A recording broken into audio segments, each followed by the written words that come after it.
You've probably been driving down the road in some suburb and noticed that an old piece of land is now being turned into a subdivision. Have you ever wondered how that happens? Today, my guest is going to tell you exactly how it's done.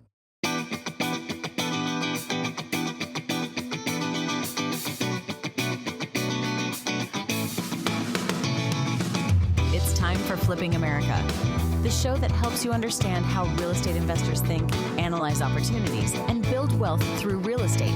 Your host, Roger Blankenship, has participated in more than 2,000 real estate transactions and has spent over 2 decades investing, renovating, managing, and teaching others how to succeed in real estate. And now, here's your host, Roger Blankenship. Hello, America, and thank you for joining us for this episode of the Flipping America show. I'm glad you're here. Appreciate you taking time, and we've got a great show lined up for you today. Got a real interesting question. We had several questions, but most of them we didn't bother to answer because we don't really, we're not looking for working capital for our business. Our automobile insurance is just fine and so forth. But the real questions that came in are all very interesting. We've answered them all, but one of them made it to the show today, and I'll share that with you in just a moment. And have a great guest today. He's going to talk about land development. That's coming up. And then our would have been viral moment for today is one of the best stories in my entire 20-year career, and it's from right at the beginning. Little did I know what was about to happen. So all of that's coming up in just a few minutes. First of all, I want to give a shout out to our sponsor today. Our sponsor is Active Campaign. Your business has a contact list, but do you have a system? Active Campaign combines email marketing, sales, CRM, and automation so you can follow up with leads, nurture past clients, and stay top of mind without doing it manually every time. The plan started just $15 a month. Growing businesses don't happen by accident. They are working a system. And if you use the link that I've put on screen, it's flippingamerica.net/activecampaign, all one word for those of you listening, flippingamerica.net/activecampaign. You'll be given the opportunity to take a free trial. And I will tell you this, Active Campaign is what we use here at Flipping America. We actually switched away from Active Campaign a couple of years ago. Well, it's been 3-4 years ago now at the advice of a coach that we had at that time. And we switched back. We just like it. We've tried a lot of different things out there. We haven't tried everything. But Active Campaign suits our needs, and we use it. And if you're looking for something to manage your CRM, your mailing list, and your contacts, well, I can't find anything that I like better. So I think you'll like it as well. And that's right here, flippingamerica.net/activecampaign.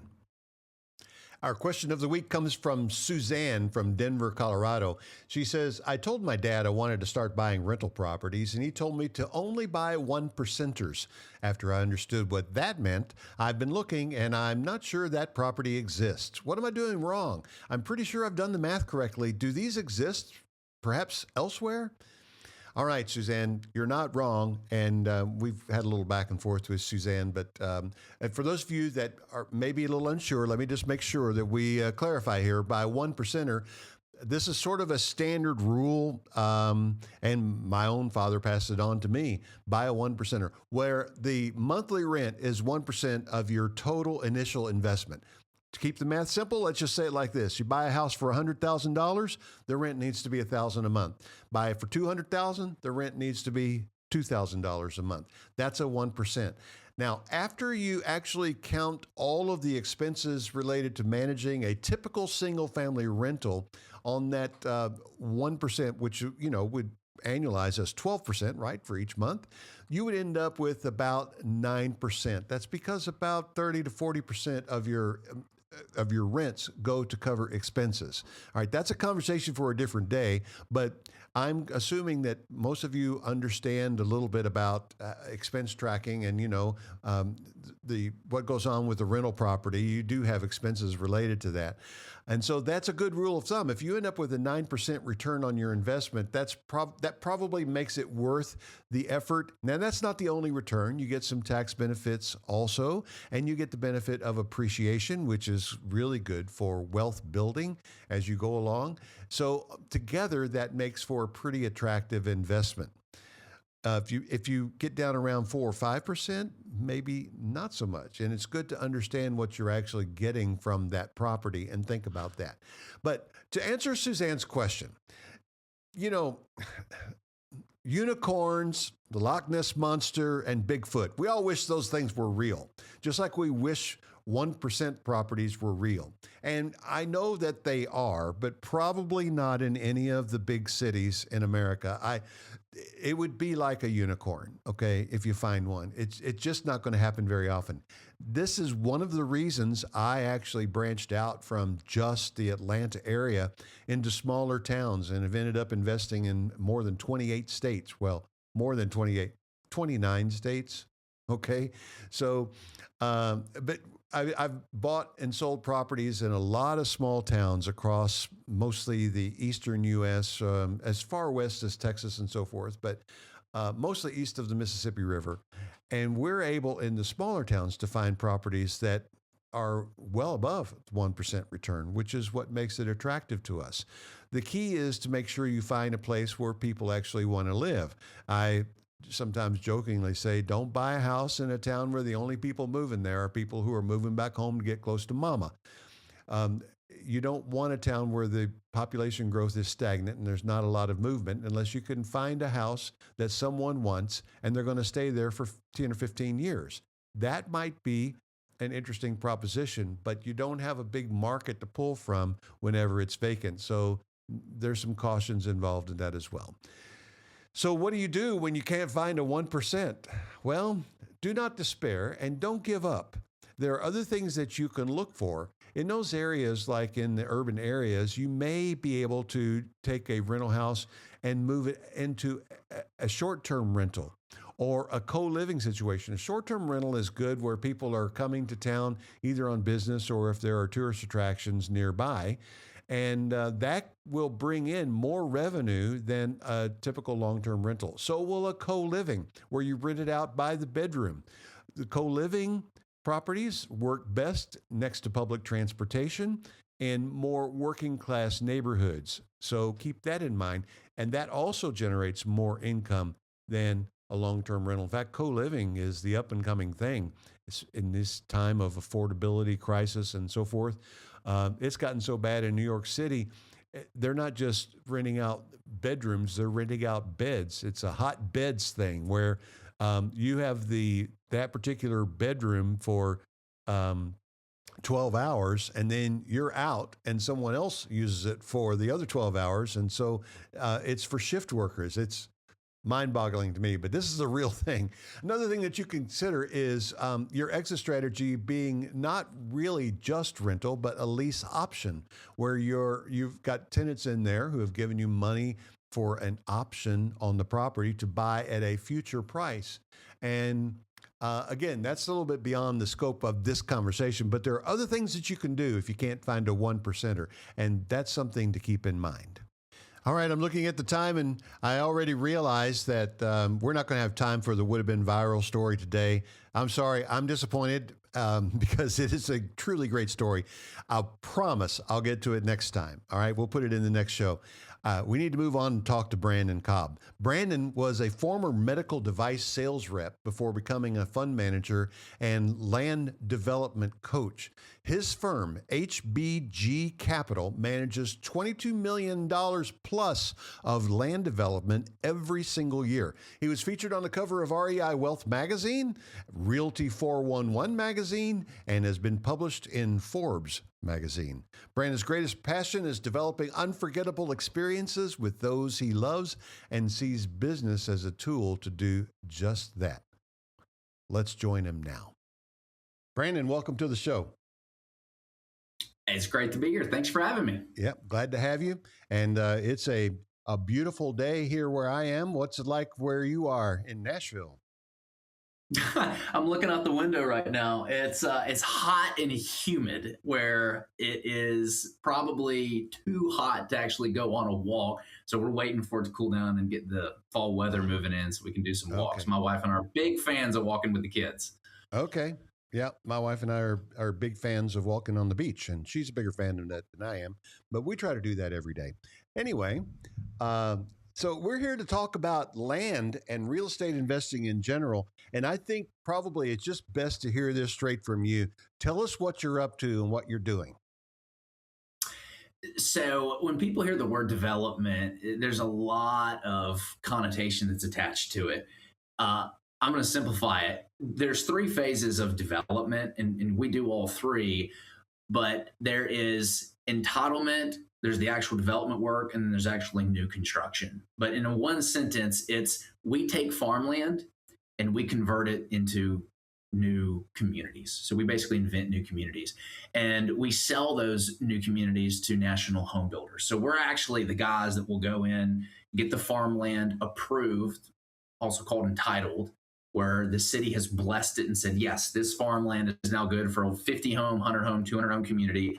And then we can just sell the paper at that point. That's one exit strategy. Or we can actually develop the land where we put the roads, the sewer, the infrastructure, and we sell the ready to build lots to like a national home builder like Lennar, D.R. Horton, all these name brand Wall Street funded firms. So those are like what we're doing a lot. You know, we were building a lot of homes pre-2022. It hasn't been a great market for that, but those are all three phases of development. And I say three phases because you can exit out of each one and force appreciate the value of the land at each of those. So we do all three. Yeah, that's pretty cool, man, because when I first hired my CPA many years ago and we talked about real estate investing, he said, yeah, man, I own some rental houses, but the real investing is, and then he sat down and described to me exactly what you do. And I thought, oh, someday when I get smarter, that's what I want to do. I just never got around to it. I seem to, I don't know if I'm too dumb to do anything else, but I just stayed with single family homes, just buying and fixing and selling and owning some rentals and then finding different ways to do that and so forth. But I have long admired what it is that you do. And you know, since the founding of the Flipping America show back in 2017, I've been talking about affordable homes and new construction. And I've been saying, and I started, I think, saying this in 2018, if there is a builder that can find a way to make money building affordable housing, there's billions of dollars out there for them. The problem is, I don't know if anybody has cracked that nut, and you seem like the perfect person to talk to. When you're developing these lots to build, how do you decide what to put on them? You know, the price range of the homes. So our buyer are the national home builders of America. We start in the areas that they're already building. They've already told us where they want to be. So we focus on those particular areas with our marketing machine, and we'll identify the plots of land that are the highest and best use. And we underwrite it for the product that's being built and selling in the market. So we start with the end in mind, and we then reverse engineer that to go after the parcels that are going to support that product type. And really, to be able to get that entry-level housing product, which is what you're talking about, I use the word little a affordable, not big A. Big A affordable is like Section 8 government housing. Like, that's not what we're doing. Whenever we say the word affordable, the community kind of freaks out and they're like, oh my God, it's going to be government housing. No, what we're talking about is that like $360,000 or less home, like that $20 or less mortgage. That's what most of your American families can afford. That's the type of product that we're delivering. And that's most of what these national home builders want to build right now. Yeah, and that's interesting to me because I'm old enough to remember 300,000 not being in the little a affordable area. Yeah. I don't even want to say, I paid full price for the first house I ever bought, and I paid $37,000 for it. That's wild. My grandparents paid $7,000 for their first home. It's wild. Yeah. 3-bedroom, 2-bath house on 4 acres on a little private lake. $37,000. But all right, I'll just admit it. I'm old. All right, so we can't even develop a lot for $37,000. Yeah, and you know that's something else we've talked about, and I've brought this up, and even we did a whole show on the so-called Road to Housing Act. I talked about this. The lot development costs, but only based on research, not based on actually being a person who's done it. You're a person who's done it. And so in your experience, what are the actual hard costs in taking a piece of farmland and ending up with a developed lot? So let's talk about the first phase, which is getting it approved, because you can sell it afterwards without actually doing any development. And that's kind of where I tell people to start if they're thinking about doing this. And then the second phase is doing the actual development stuff. Yeah. So when you're talking about entitling it, the first things we do is we get it under contract and we get a concept plan done. And we take that concept plan to the city. And if they're excited about it, we take that concept plan to our list of national home builders. And if they're excited about it and they give us a contract and they give us a big deposit, we do that deal. And we do that all during our due diligence period. So we line everything up before we actually do it. That concept plan only costs us a couple $1,000s. Wow. And it tells us whether or not we need to move forward with the deal. Now, when we're doing due diligence, we might spend some money on 3 things first after we get kind of buy-in from the community and we know, okay, this is something that's most likely going to be accepted.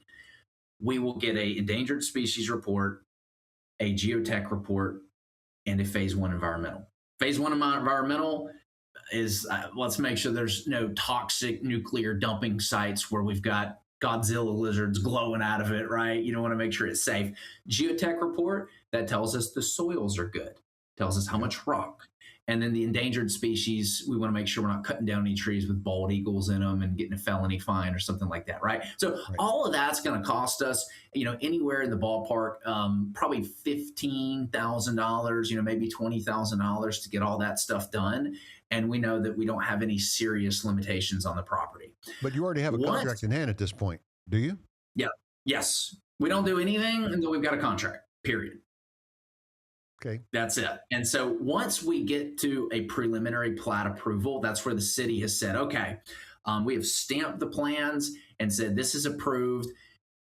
Now they want to see the actual civil drawings for the community, right? You can't just go and start building it.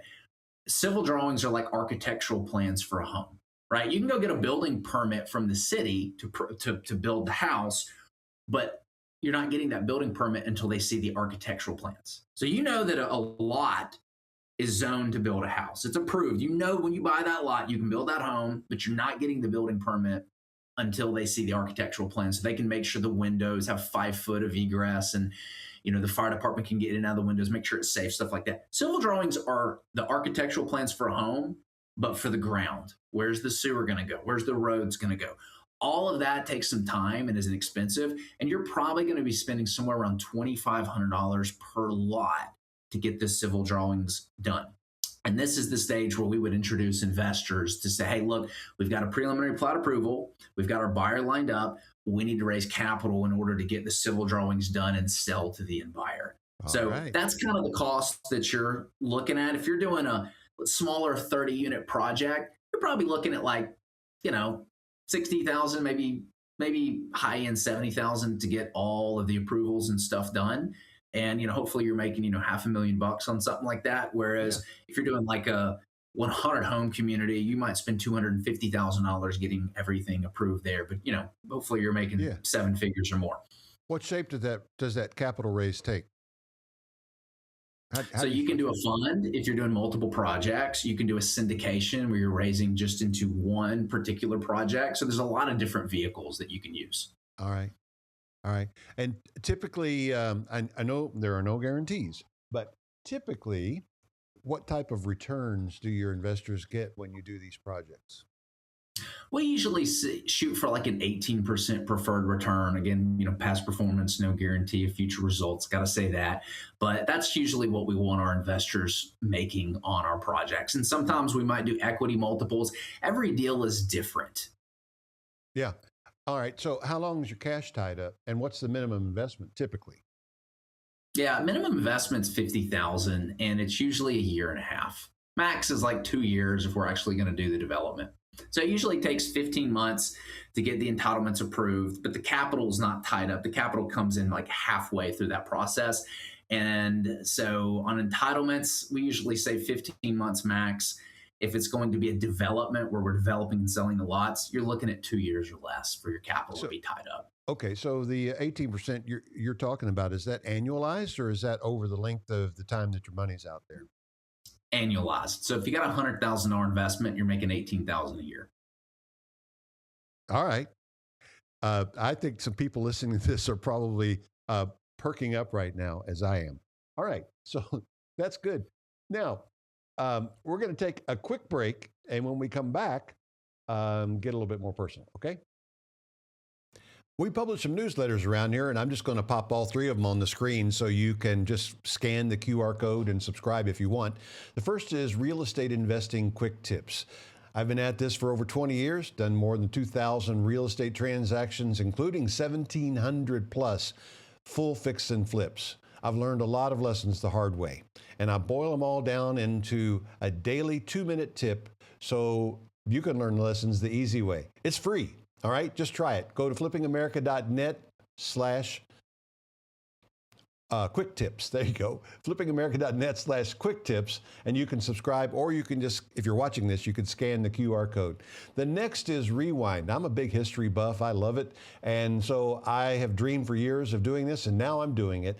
I'm publishing a newsletter called Rewind, which is a daily look at the top 10 events from world history that happened on this day. We throw in some bonus things like what's going on around the world in a certain year, and some history of things that just really can't be dated very well. But every day when you open it up, you've got 10 headlines and a bit of a story, and we dive deep on one of them. And it's a way to just kind of keep up with what's going on in our current world by taking a look at what happened in the world up to this date. 3,000 years of recorded history all in one day. That's Rewind. The other one is Wonder. And I don't know if I have a favorite, but if I did, I suppose this might be my favorite one to research and write. It's a daily look at the things from the universe that just make us go, wow. I call it taking a look at the majesty and mystery of the universe, and it's called Wonder. All of these newsletters are free. Try them out for a few days. If it's not for you, that's fine. You can unsubscribe. It's just as easy to get out as it was to get in. You're not going to be put on some marketing list. Yeah, the newsletters are ad supported. That's how we pay the bills, but they're free. So give them a try. And thank you so much for reading.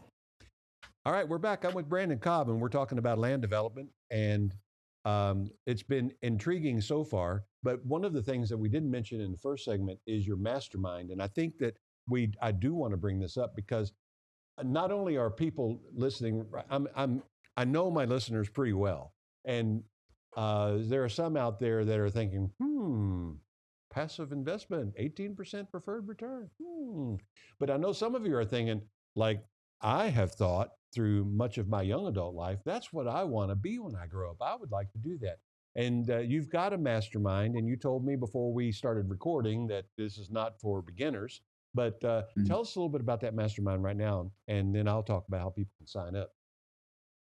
So we started the Land Development Accelerator a year and a half ago, actually out of necessity, because we were looking to be a part of a mastermind in this particular niche when we first started, and there weren't any. I'm a big fan of coaching and masterminds. I know you've got a coaching program that's been very successful and very valuable to a lot of people. I'm a big believer in that, right? You do not want to pioneer it and go out and make the mistakes. Just go figure out who's already made those mistakes. And I've made plenty of 7-figure mistakes trying to figure this out myself. I've got the scars and the battle wounds to prove it. And so we decided to create the community because it wasn't out there. And turns out there's a market for it out there. There's a lot of other people out there that are getting into their first development. We've got civil engineers in the group that have been doing civil engineering for 30 plus years. And they're like, I've designed these things. I know how to design them, but I've never actually done the deal. And they don't know how to raise the capital for the deal.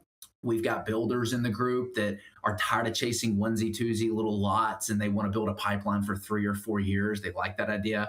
There's land flippers in the group who they've been flipping land in these little residential lots and making 30, 40 grand a year. And they're like, I want to up my game and I want to do some larger projects now. Yeah. So it's a community of people who are getting into development or already done development. And they like the idea of having their hand held through the process to make sure they don't have any mistakes. We've got access to vendors, all the vendors that you need to work with. Like I've used tons of these vendors. I know who the good ones are or the bad ones are. We negotiate bulk discount pricing for the group for all the vendors. There's a lot of synergies that happen in the group, but it's not for beginners. You know, like you said, you started with single family houses, you stuck with it. That's an important piece.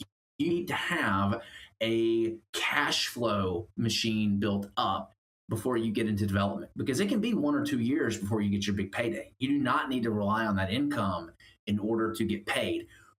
I think that development is fantastic for building wealth. It's not great for paying your bills. I don't rely on my development income to support my lifestyle or my business. I'm happy doing one development a year because all the money is just wealth generation for me. And so it's a good tool to plug into a mature, sophisticated real estate entrepreneur's business, right? Whether you're wholesaling or house flipping, or I've got hard money lenders in the group, or you're land flipping, or you're a builder and you've been in business for a while and you've got 30, 40 grand set aside to do your first deal, like that's who it's a really good fit for. Okay, that's good. Now, if you're listening to this and you are interested, just go to flippingamerica.net/Brandon. That's simple. And I'm going to put that on screen.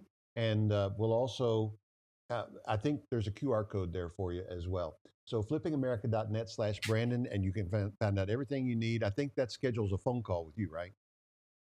Yeah. There's a Calendly link on there, and we can put a link to like one of our videos that like explains everything too. Okay. All right. And once you hit flippingamerica.net/Brandon, you'll have what you need to get involved in this mastermind. At least find out more about it. I think it sounds fascinating to me, and it sounds really like you're meeting a need that's out there for people who want to do this. I wish I'd known about this. Wish you'd been doing this 20 years ago. But yeah, you didn't have like the internet and the communities that you can create online. And entrepreneurship is a lonely road, right? That's why I'm sure your program has been successful. Is you want people that you can lean on in the community that have been through it, that you can rely on for good information. So I tell people, to be successful in this business, and it's the same with what you do. It's not about making better decisions, more good decisions. It's about making less bad decisions, because one bad deal doesn't set you back 10, 20, 30 grand in this business. It sets you back 6 figures. And I've had deals set me back 7 figures before. It's not fun. And you just want to learn from others' mistakes. And when you're part of a community, we've got some engineers in the group that have been doing civil engineering for 30 years. They know more about me than civil engineering, and I've been doing this. So I rely on them, actually. So it's not the Brandon show. It's really a community of people that are all doing this together that provide value to each other. all right. And some of what you just said is a good segue into our final segment together, which I always affectionately refer to as the Church of the Painful Truths, because we have all been there, whether we called it that or not. If you've been investing in real estate for any length of time, you've made some painful, expensive mistakes. And so today, our guest speaker at the Church of the Painful Truth is Brandon Cobb, and he's here to deliver a message, and I'm providing the sermon outline, all right? And it's in the form of some questions. For question number 1, this one is sort of a softball question. I am going to bet that when you were a little kid, you didn't dream of growing up one day to be a land developer. When you were a kid, what did you dream of being when you grew up?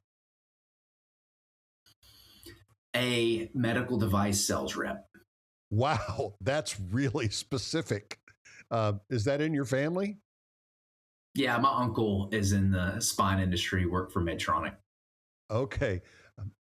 A medical device sales rep. I believe that's the first time I've ever heard that answer to the question.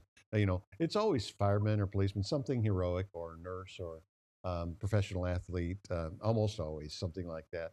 But medical device sales rep. Did you try it? Did you head for that?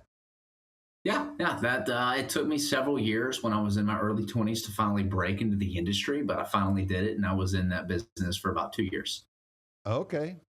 Did you like it? Dude, I loved what I did. Waking up every single day in surgery, rubbing shoulders with orthopedic surgeons, training hospital staff on how to use my product. I was selling something that I believed in, which was better patient outcomes. I absolutely loved medical sales. Okay. All right. That's really interesting, but that is a conversation for another day. All right. Now, you've talked about some pretty expensive lessons. What's the most expensive lesson? We don't have to talk about specific money amount if you don't want to, but I'm interested. What's the most expensive lesson that you learned? And then how did you recover from the mistake? I mean, I've lost over seven figures on land deals when we were first figuring this out. And man, it is painful when you're going Mhm. something like that, right? Another reason why you want to lean on people in it and their expertise. The mistake we made was we bought the land assuming that we would get the approvals, right? Our golden rule today and like what we teach, and I have so many people come to the program that have already made this mistake, is they buy it thinking, oh, I'm going to develop this. I'm going to get approvals for 10 homes, 20 homes, 50 homes, whatever. And then they find out they don't. And then they ended up losing a bunch of money. So that's what we did. Don't do that. The solution was just to do more good deals and paper over those losses essentially. So just pick ourselves up, dust ourselves off, learn from the lessons that we made from the past, and take those with us and continue to learn and do better deals in the future. I mean, that's really it. We do what's called a post-mortem on every single deal that doesn't go according to plan, where we actually analyze all the things that went wrong. And so when we do a new deal, when we're underwriting it and we get it to a certain stage, we do a full review of the deal, and we go through all of our post-mortem lessons learned from the past and make sure that we don't repeat them. All right. That's good. Now, it's been a long time since you were a newbie, but you were a newbie at one time. And the next question is, what advice would you give to someone brand new who just wants to get into real estate investing in some way or another? Dabble in a few different niches: commercial, industrial, single family, whatever it is, like land flipping. See what you're passionate about. See what interests you the most.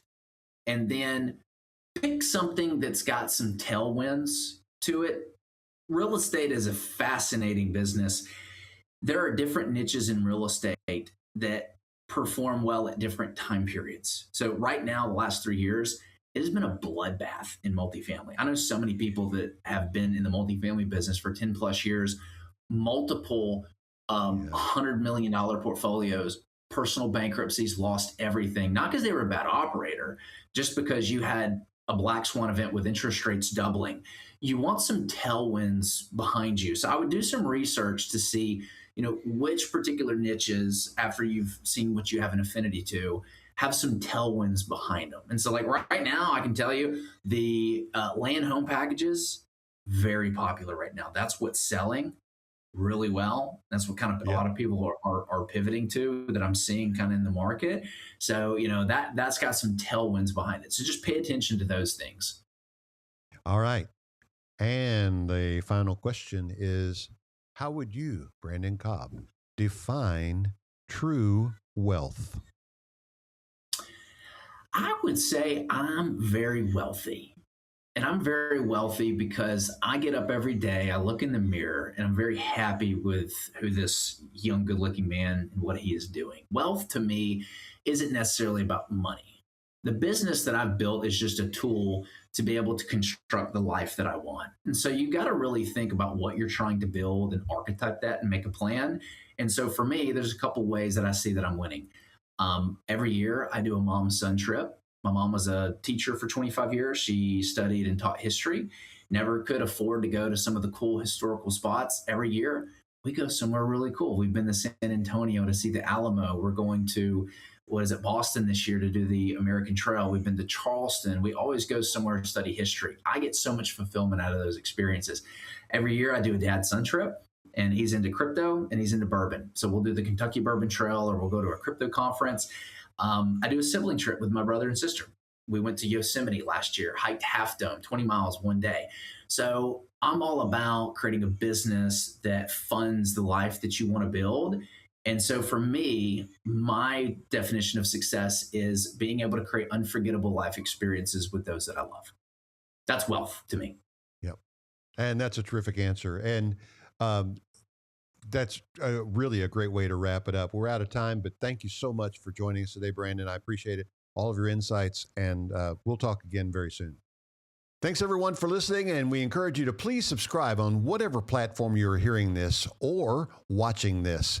You can follow us on social media at LinkedIn and X. Just look for @FlippingAmerica and youtube.com/FlippingAmerica. Quote for the day: remember that thanks to technology, we have never had more ways to connect. But connectivity doesn't mean community. Get out there and find a way to spend time with real people in person, in real life. Most of the time, you'll be glad that you did. We'll see you soon. You've been listening to Flipping America with Roger Blankenship. For more resources, free investing tips, and information about today's show, visit flippingamerica.net. Be sure to subscribe on your favorite podcast platform and share the show with a friend. Until next time, keep your eyes open. Opportunities are everywhere. This is Flipping America.